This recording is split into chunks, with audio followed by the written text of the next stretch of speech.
Hey, Chance, I heard you're doing YouTube videos now, and I was like, what? No way, sake. Pick your battles collecting. No one's gonna watch that, bud. You have better luck getting laid in a convent, sake.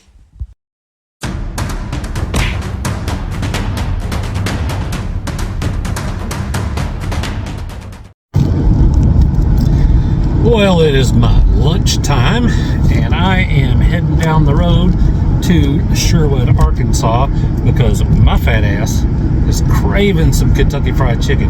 I don't know what it is. Like, I've been on this KFC kick lately, and man, I tell you, I used to, like, for the longest time, dude, I was off KFC because, like, I just had a bad run to where it was just terrible every time I went. Either it was like cold, or it was tiny and like leathery, and I don't know, but it was like consistently bad. So after some time, it's like a few years went by, I decided to try it again. It was good as hell, y'all. And like, not 80s good, but pretty damn good. And nothing against Popeyes, but a man can only eat so much Popeyes. And they're really, in terms of flavor, there's nothing like that original KFC flavor. You know what I mean? So anyway, I'm gonna stop by and get some of that, and then I'm gonna head my ass over to the North Little Rock Goodwill. Haven't been there in like a couple of weeks. See if they got anything for me. You know, I was watching my boy Arkansas Picker on an interview, and he was kind of going in on Goodwill and how they're different from one city to the next. And I find that North Little Rock is like consistently mediocre, but I mean, every once in a while you'll catch a lick, and hopefully I'll do that today. Nothing else, usually like I can find a couple DVDs or Blu-rays at that one that I don't have. So let's go do that. What do you say? It seems like I am not the only one that was craving some KFC or Taco Bell. This is one of those Kentucky Fried Tacos. It's a KFC and Taco Bell combo. I know they got like Long John. Can't talk. They got like Long John tacos as well. I think those like three restaurants that are obviously all owned by the same corporate conglomerate. But if you want KFC around here, this is this little hybrid store. That's pretty much the only game in town. And see this little pile of debris here? Somebody ate some bean burritos at that Taco Bell and then came in to use that restroom, and well, you see the aftermath. You ever get so impatient in a fast food drive-through line that you just give up and you go inside? I think that's what we're about to do here, because this line is not moving.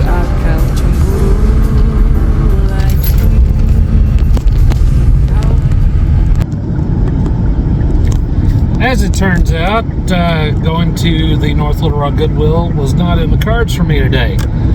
I just assumed that walking in would be a faster way to go to get my lunch than going through the drive-thru, and I was sorely mistaken. They had a lot going on in there, and that is a restaurant that is staffed by a whole crew of people who clearly hate their lives.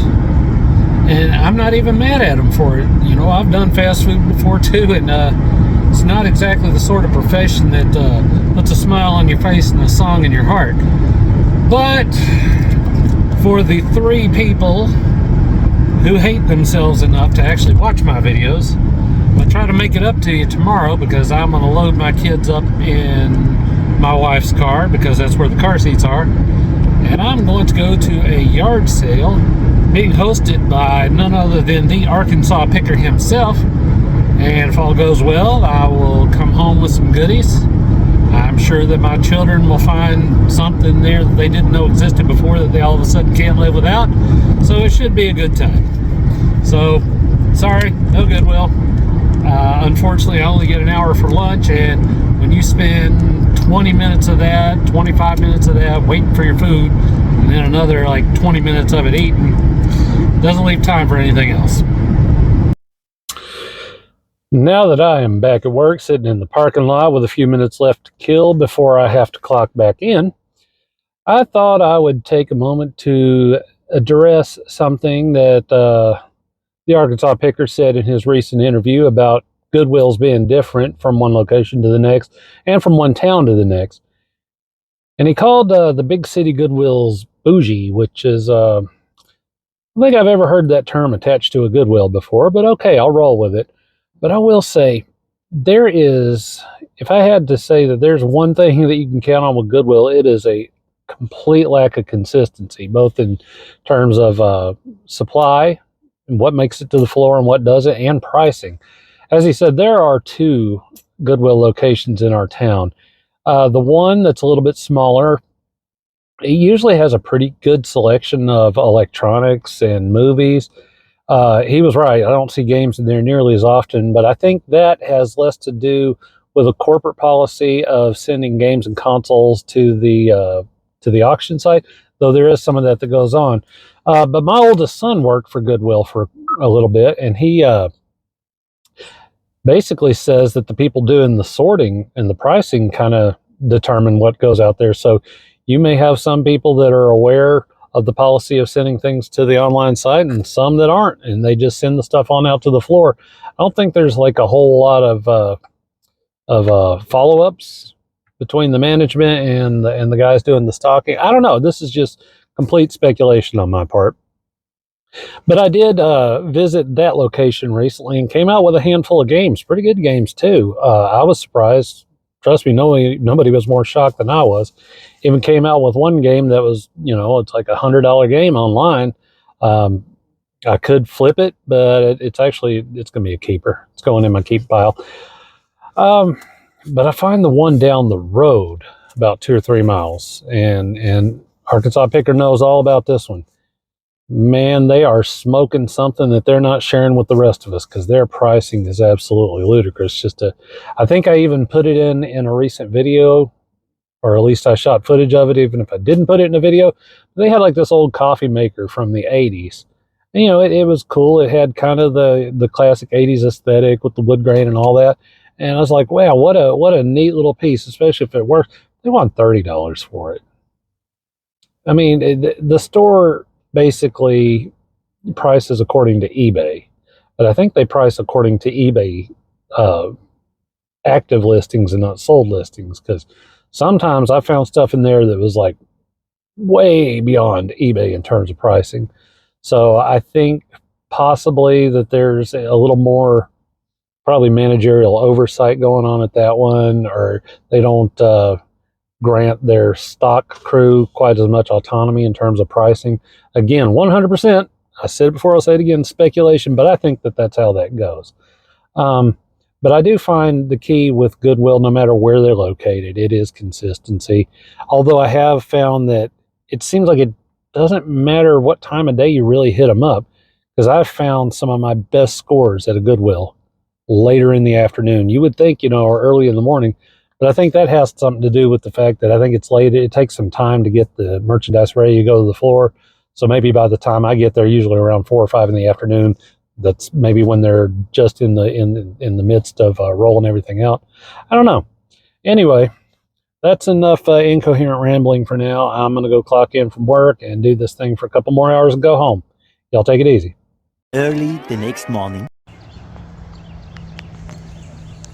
Now that is something I have an abundance of that I need to get rid of too, is keyboards. Yeah, I pick them up all the time. I do too. Me too. And then I sell. I've sold like 2 ever on eBay, and then the rest of them, like, I try to pick up like that Sony Vaio one. I would have picked that up too because it looks cool. like my computer has this, but I put it in my computer, and it's like, Mine didn't, but I got an adapter that goes to USB, but it's not. Rotate. You know what? I think I'm gonna grab this. Poker. Oh, got the big boy, the Duke. And it was weird. I was always one of the people just due to the size of my hands and all that. Like the Duke just always fit for me. Like I liked it. I liked it a lot. I never hated it. I don't like it. My hands are too small. The only thing I don't really like about it is the way these buttons are like. I don't know. About the shape of these buttons. Well, that was ow, sorry. That was a lot of fun. I just hit up Arkansas Pickers Yard Sale, picked up a few things. I'll show those off a little bit when I get home. Word to the wise, when you're going out yard sailing, especially like when you're looking forward to meeting somebody you've been wanting to meet for a while, probably not the best idea to go when you have just pulled your back. I was actually on my way there and sneezed and blew my back out, and now I'm in quite a lot of physical discomfort. And when you get to be my age in your 40s, it doesn't take much. You can look the wrong way and something will break. But now I get to deal with this back pain for the rest of the day, and the one downside of back pain is it does not make me the most personable human being. So Arkansas Picker, I'm sorry I was not a little cheerier when I met you. And but I'm, oops, crap, doggone camera falling down. But I did enjoy meeting you. And thanks for the great deal on the games and the decoration, man. And I will catch y'all later. All right, despite it being a little bit of a slow week, I did come away with some things. One of them is really cool, and I want to share with you right now. It's this Sony television that I picked up from Goodwill the other day. It's a Sony Google TV, and it has the strangest controller I've ever seen for a television. It's got trigger buttons, full QWERTY keyboard, and I've just never seen anything like it. It almost looks like a game controller of some sort. Now, I know that it was made around 2011, 2012, I want to say, and it doesn't have built-in Wi-Fi. I found that out. So the only way that you can really connect it is to run an Ethernet cable to your modem. I may actually do that. I don't know at this point. It's probably so old that Sony is not going to have any updates for it. Or at least not enough that's going to give it any sort of current capabilities. But I do know that it has a built-in 8 gigabyte DVR, and at the time it had YouTube, Netflix. It had access to the Play Store, Google Chrome. And the neat thing about this controller too is that when you rub this button here, yeah, that didn't sound dirty at all. It works like a mouse for your TV. Although I have found I prefer controlling it just with the D-pad. Whenever I want to exert any sort of control over my electronics, I like to, just give it the D-pad. And also, I want to show off 3 cool things that I got this morning from the Arkansas Picker Yard Sale. Now, I just knew that his dollar table was going to have nothing but sports games, but I was wrong. But I did find in the dollar pile a poker game for Xbox 360, and I'm a big Xbox 360 collector, and I don't have any poker games, so I said, you know what? For $1, I am all in. And then for $5, he had Need for Speed Shift, so I picked that up from him. But probably my favorite thing that I got was this awesome lenticular Pac-Man sign that I'm going to hang on the wall of my little makeshift studio here. I'm going to have to rearrange some things though, but I'm going to use this as the inspiration to do an entire video about Pac-Man and its importance in my life.